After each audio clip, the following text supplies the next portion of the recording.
Hello viewers, आज की जो वीडियो है वो है एक स्टोरी है, दुबई की स्टोरी है। आपने लव स्टोरीज बहुत सुनी होगी, तो आज सुनाते हैं आपको दुबई की स्टोरी।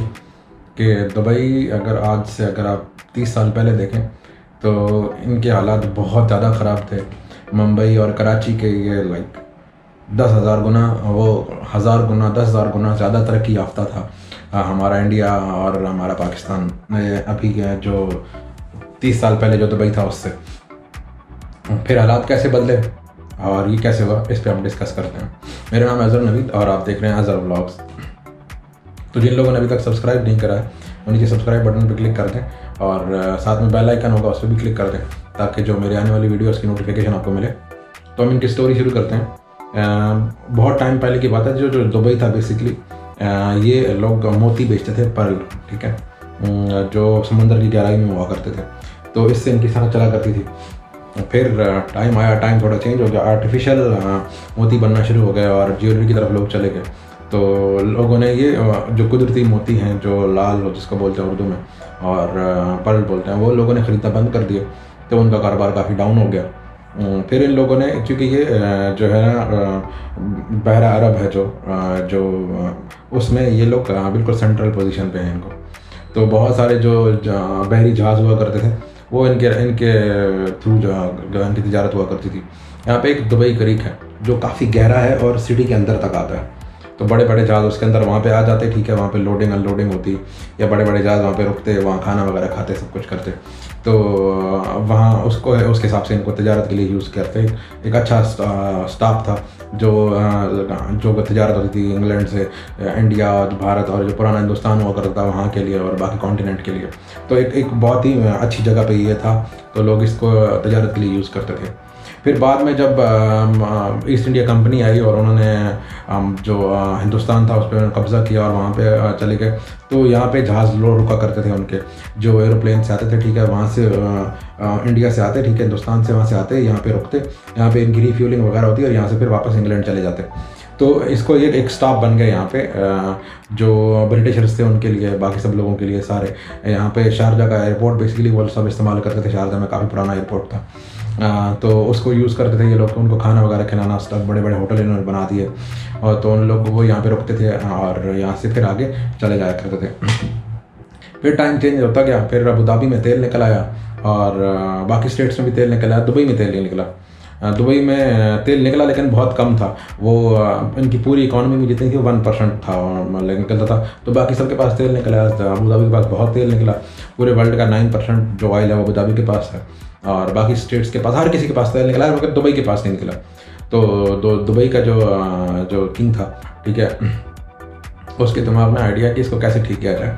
वो थोड़ा एजुकेटेड था, बाकी लोगों की एजुकेशन कम थी, वो थोड़ा तेज़ था बाकी लोगों से। तो उसने इंग्लैंड से कर्जे लिए। और यहाँ पे इंफ्रास्ट्रक्चर बनाया सारा। इंफ्रास्ट्रक्चर में यहाँ रोड बनाए, प्रॉपर सैनिटरी सिस्टम बनाया, बिजली वगैरह के लिए सब चीज़ें यूज़ की। बिजली बनाने के लिए सोलर सिस्टम वगैरह लगाया, सब कुछ किया। तो ऑयल को कम से कम यूज़ किया और इसको बिज़नेस हब बनाया। फिर बड़े बड़े इसने फ्री जोन बना दिए और बहुत बड़े बड़े एरियाज़ बना दिए, पोर्ट बना दी। दुनिया की आई थिंक 3rd जो है ना लार्जेस्ट पोर्ट है, जबल अली पोर्ट, ठीक है, जाफजा के नाम से कहते हैं वो दुबई।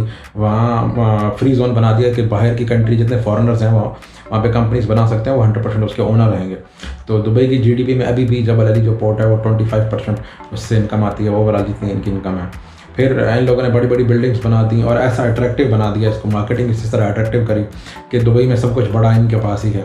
सबसे बड़ी बिल्डिंग इन लोगों ने बना दी बुर्ज खलीफा के नाम से, सबसे बड़ा मॉल बना दिया दुबई मॉल के नाम से, सबसे बड़ी पोर्ट बना दी, ठीक है, दुनिया का सबसे बड़ा एयरपोर्ट बना दिया, जो दुबई एयरपोर्ट है वो बना दिया, दुनिया का सबसे बड़ा होटल बना दिया, बुर्ज अल अरब बना दिया। इस तरह की, इस हिसाब से उन्होंने मार्केटिंग करी। दुनिया का सबसे बड़ा गार्डन बनाया उन्होंने, ठीक है, अमेरिकन गार्डन है, फूलों का सबसे बड़ा गार्डन, वर्ल्ड का सबसे बड़ा उन्होंने वो बना दिया। और इस तरह से इन्होंने ज़बरदस्त तरीके से मार्केटिंग करी इन लोगों ने कि पूरी दुनिया से लोग यहाँ पे आना शुरू हो गए और ऑयल इकॉनमी से चेंज होकर ये बिज़नेस हब और बिज़नेस इकॉनमी बन गई और साथ में टूरिस्ट इकॉनमी बन गई। तो इनकी मेन 2 बड़ी इनकम्स होगी। एक तो जो बिज़नेस से लोग वहाँ से आते हैं यहाँ पे और यहाँ से आगे एक्सपोर्ट करते थे। अभी भी जो दुनिया में बहुत बड़ा शेयर है दुबई का री एक्सपोर्ट करने के लिए। तो पूरी दुनिया से लोग यहाँ पे सामान मंगवाते हैं, यहाँ पे उनको रीपैकिंग करते हैं, या फिर रीपैकिंग नहीं करते, अपने पास यहाँ पे थोड़े टाइम स्टॉक रखते हैं, फिर उसको री एक्सपोर्ट कर देते हैं। तो दुबई की मेन इनकम जबरेली पोर्ट की वजह से हो रही थी, ठीक है। और यहाँ बड़े बड़े उन्होंने बहुत बड़े बड़े फ्री जोन बना दिए।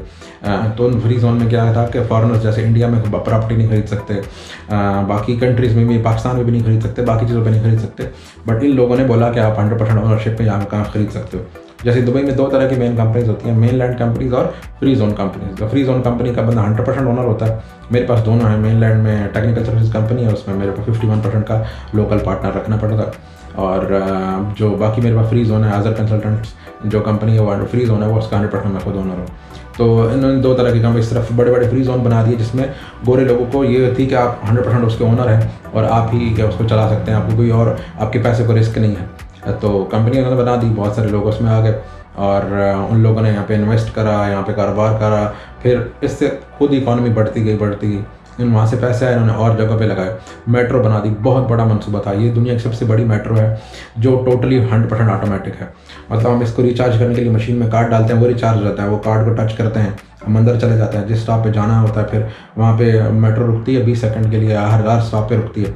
तो वहाँ से आप बाहर निकलते हो, फिर कार्ड को टच करते हो, तो जितना आपने सफ़र किया होता है उसके पैसे कट जाते हैं, आप बाहर आ जाते हो। तो कुछ भी और ट्रेन के अंदर कोई वो ड्राइवर नहीं है, पायलट नहीं है, कुछ भी नहीं है, ऑटोमेटिकली खुद ही चलती है, और इलेक्ट्रिक ट्रेन है। और बहुत ही दुबई में मोस्टली जो है ट्रैफिक है वो इसकी तरफ से जाती है। फिर इन लोगों ने क्या किया कि इनकम का जो मेन सोर्स है इनका दुबई का, जो मुझे लगता है, जहाँ तक मेरी इन्वेस्टिगेशन है, जो मुझे सही लगता है, एक तो बिज़नेस है, टूरिज़्म है, साथ में फ़ाइन है। ये इनके हर बात पे फ़ाइन है। गाड़ी आपकी धुली भी नहीं है तो आपको 400 दिरहम फ़ाइन है, आपने सीट बेल्ट नहीं लगाया रखा 400 दिरहम फ़ाइन है, बिल्डिंग बाहर से अगर शीशे साफ़ नहीं है तो भी फ़ाइन है, किसी के बाहर कपड़े खड़े हैं बिल्डिंग के बाहर तो भी फ़ाइन है, एक्सीडेंट हो गया तो एक पार्टी को फ़ाइन होगा या दूसरी को फ़ाइन होगा तो भी फ़ाइन है, सिग्नल आपने तोड़ दिया, ठीक है, 1000 दिरहम फ़ाइन है, 1200 दिरहम फ़ाइन है, और ऑटोमेटिकली आ जाता है। उसके लिए आपको रिपोर्ट नहीं करते, खुद ही कैमरा कैच कर लेता है और आपके फ़ोन पे मैसेज आ जाता है कि आपको इतना फ़ाइन हो गया। तो आपने येलो लाइन को टच किया 800 दिरहम फ़ाइन है, आप पानी या चाय पी रहे थे ड्यूरिंग ड्राइविंग तो 800 दिरहम फ़ाइन है, आप कॉल कर रहे थे 800 दिरहम फ़ाइन है ड्यूरिंग ड्राइविंग, और हर बात पे फ़ाइन है। कुछ किसी ने किसी को गाली दे दी तो भी उस पर पकड़ लेंगे, उस पर भी फ़ाइन है। कुछ भी आपने किया, मतलब इतने फ़ाइन हैं हर बात पे। आप ओवरस्टे हो गए उसका फ़ाइन है, आपकी कंपनी रिन्यू नहीं हुई उसका फ़ाइन है, आपने यहाँ पे एम्प्लॉय रखे उनका आपने इंश्योरेंस नहीं कराई उस पर फ़ाइन है, आपने उनकी एमरेट आईडी नहीं बनाई उस पर फ़ाइन है, वो उनका सैलरी आपने नहीं टाइम पे दी, कुछ नहीं किया उस पर फ़ाइन है। इतने फ़ाइन है, ठीक है, कि उससे हर बंदा सही चलता है। यहाँ पे थप्पड़ नहीं मारते पुलिस वाले, गाली नहीं देते पुलिस वाले, कुछ नहीं करते, चुप करके वो फ़ाइन लिखा जाता है और आपके पास आ जाता है। आपने गलत लाइन चेंज की, या वहाँ पे स्ट्रेट लाइन थी, वो कटी हुई लाइन चेंज कर सकते हो, स्ट्रेट लाइन आ गई आपने वहाँ पे चेंज कर ली तो उस पर फ़ाइन है। बहुत ज़्यादा फ़ाइन है यहाँ, हर बात पे फ़ाइन है। बट उसका फ़ायदा ये होता है कि सब लोग सही से चलते हैं। अगर आपने किसी को मिडल फिंगर दिखा दी 10 लाख दिरहम फ़ाइन है, आपने किसी को गाली दे दी तो इतना फ़ाइन है। ज़ेब्रा क्रॉसिंग पे आप क्रॉस कर रहे थे तो किसी ने गाड़ी गुजारने की कोशिश की तो गाड़ी वाले को 500 दिरहम फ़ाइन है। बहुत सारी बातें हैं। आपको ज़ेब्रा क्रॉसिंग पे थे, आपको किसी ने गाड़ी मार दी, उसको 2 लाख दिरहम फ़ाइन है। बहुत फ़ाइन है, इतने फ़ाइन है इतनी। लेकिन उसका सबसे बड़ा फ़ायदा ये है कि लोग, हम इंडियन, पाकिस्तानी और बंगाली और नेपाली लोग, हम लोग जो थर्ड वर्ल्ड कंट्री के, हम स्पेशली हम लोग हैं, ये रूल्स को तभी फॉलो करते हैं, बाय लाइक इम्प्लीमेंट कर रखा है, बाय फोर्स हम करते हैं, वरना हम लोग करने वाले नहीं थे। तो ये सब चीज़ें हैं, इससे दुबई की इकॉनमी चलती है। और दुबई को इन्होंने बहुत ही बड़ा, अब हाइपर लूप इन्होंने बनाई है, ठीक है, ऑलमोस्ट अबाउट टू कंप्लीट है, जो अबू धाबी और दुबई के दरमियान में है, और ये दुनिया की फास्टेस्ट ट्रेन होगी, और ये 160 किलोमीटर का डिफरेंस है, और वो 12 मिनट में तय करेगी। 12 मिनट में अबू धाबी से दुबई पहुंच जाएंगे हाइपर लूप के थ्रू। और तो एक टनल है, पाइपलाइन पूरी बनाई है, पाइप के अंदर से गाड़ी जाएगी यूँ और यूँ वापस आएगी। तो बहुत फास्ट ट्रेन है, तो ऑलमोस्ट एयरप्लेन की स्पीड से जाएगी। बट इसको कोई रिपोर्ट भी, आपको आना जाना रेनोवेशन में वाला टेंशन नहीं है। जितनी देर में जहाज़ को उतरने में टाइम लगता है, जगह पे पहुंच के उतने टाइम में ये उधर से आ जाए 12 मिनट में, ठीक है। वैसे यहाँ पे भी जाने में 1.5 घंटा लगता है। अपनी गाड़ी पे जाओ, बस पे जाओ तो 2 घंटे तक भी लग सकते हैं। तो इस तरीके से इन लोगों ने अपने आप को कन्वर्ट किया है वहाँ से, सिर्फ विजनरी लीडर की वजह से, ठीक है। विजनरी लीडर का होना बहुत ज़रूरी है किसी भी कंट्री को ऊपर जाने के लिए, ठीक है। हमारा अभी पाकिस्तान में, जिसका मैं जानता हूँ, इमरान खान है, मुझे ऐसा लगता है वो भी विजनरी लीडर है। होप्स हो वो भी ऊपर लेके जाए। और अभी नए इलेक्शन आने वाले हैं, तो मोदी आता है या राहुल गांधी आता है, जो भी आता है, होप्स हो कि वो भी विजनरी हो, वो भी इंडिया को ऊपर लेकर जाए। ये हम लोगों पर डिपेंड करता है, किसको चूज़ करते हैं। ये था दुबई की स्टोरी, जो उन लोगों ने खुद को अचीव किया, खुद को उन्होंने इतना बदला, पुअरेस्ट कंट्री से लेके हाईएस्ट कंट्री तक लेके गए। फॉरेनर इतने ज़्यादा हैं कि ये दुबई वाले खुद 10% हैं, 90% बाकी के लोग हैं। और यहाँ इतनी बड़ी बड़ी बिल्डिंग्स नहीं बन रही हैं। मैं पिछली वीडियो में बता चुका हूँ, creek harbour city harbour tower बना रहे हैं जो दुबई से बहुत बड़ा है, दुबई से जो बुर्ज खलीफा से बहुत बड़ा है। और उसकी कुछ मंजिलें ऊपर वाली रेजिडेंशियल होटल्स वगैरह बने हुए, बाकी नहीं है। फिर दुबई आई इन्होंने बनाया, और वो भी दुनिया के बड़े बड़े। फिर दुबई फ्रेम बनाया इन्होंने। ऐसी ऐसी वंडरलैंड बना रहे हैं, ठीक है। तो वेदर कंट्रोल सिटी बना रहे हैं, ठीक है, वेदर कंट्रोल सिटी। कौन इसके बारे में सोच सकता था, पूरा सिटी वेदर कंट्रोल होगा, उसके अंदर चलने वाली बसें, उसके अंदर ट्रैफिक लाइट, सब कुछ पूरा, अंदर होटल्स बने होंगे, सैकड़ों होटल बने होंगे, बट वो कंट्रोल सिटी होगा। इन लोगों ने अभी नई नई जो है ना टैक्सी लॉन्च किया, जो ड्रोन है। आप उसके अंदर बैठोगे तो कहीं भी आपने जाना है तो आप वहाँ से जा सकते हो, उसको ड्रोन को यूज़ करते हुए। तो रोड पे जाने की ज़रूरत नहीं, आपको हवा में कहीं से भी कहीं भेज सकते हैं। इन्होंने रेस्क्यू सिस्टम के लिए ड्रोन अभी दुबई में काम कर रहे हैं, ठीक है। रोबोट बनाए हुए हैं दुबई की। अमेजिंग अगर बातें बताऊं, ठीक है, तो दुबई की जो पुलिस है वो दुनिया की सबसे अमीर तरीन पुलिस है। सबसे महंगी गाड़ियाँ पुलिस के पास हैं यहाँ पे।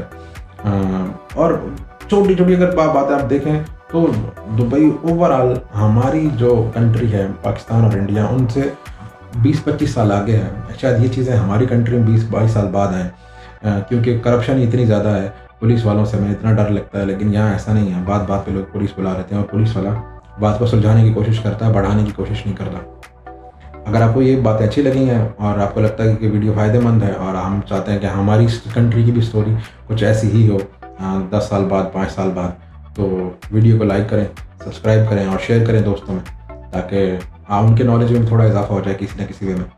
वीडियो को शेयर करने का, अपने व्हाट्सएप पे दोस्तों में शेयर करने का बहुत शुक्रिया, सब्सक्राइब करने का भी बहुत शुक्रिया, बेल आइकन पे क्लिक करने का भी बहुत शुक्रिया। और अगर आपके कोई क्वेश्चन है, कुछ पूछना चाहते हैं, तो नीचे बेल आइकन पे, नीचे कमेंट्स में आप पूछ सकते हैं। और बाकी मेरी टीम के नंबर भी डिस्क्रिप्शन में दिए गए हैं, आप उनसे भी कॉन्टैक्ट कर सकते हैं कुछ भी इन्फॉर्मेशन लेने के लिए। अभी मुझे इजाज़त दीजिए।